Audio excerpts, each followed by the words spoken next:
अभी तकले कोई खबर लेके ना आइल। आखिर हमार काम भइल कि ना।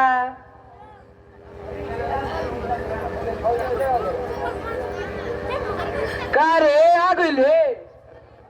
हाँ सरकार आ गई। का हमार काम हो गइल? ना सरकार। खुटा तोरी मजाल तोरा पता नहीं है कि जगराज सिंह के ना सुने के आदत ना हवे।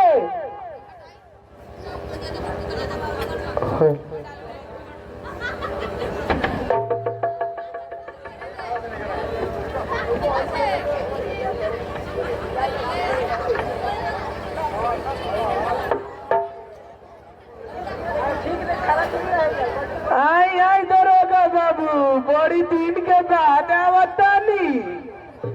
बैठी।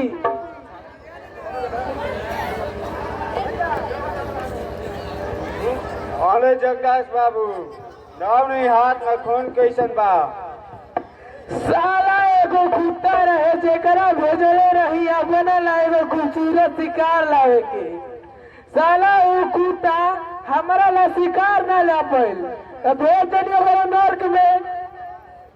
ई तो नौआ बहुत बढ़िया काम कैनी है, ना तो हमरा के ई काम करे के पड़ जाई। अच्छा ये बताई जगदास जी, तब होली कैसन गई? होली तो बहुत बढ़िया गई, लेकिन औरा भीड़ एगो आदमी विदा कैले रही। पता चलल कि रउआ कहीं गस्ती में गई बानी। हम का बताई जगदास जी, हमने के तो ऐसा न कनिए है। कब होली है ना कब दीवानी, गौरव मालूम ना चले। खैर छोड़ी उ सब बात। रउआ चलते तो एगो हमार काम पास हो गए।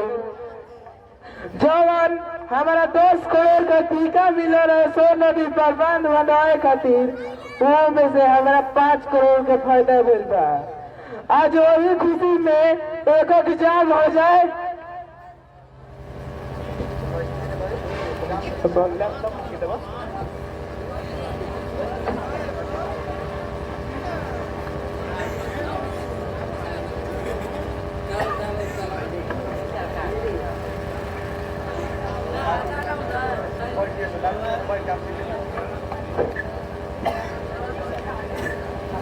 Thank you.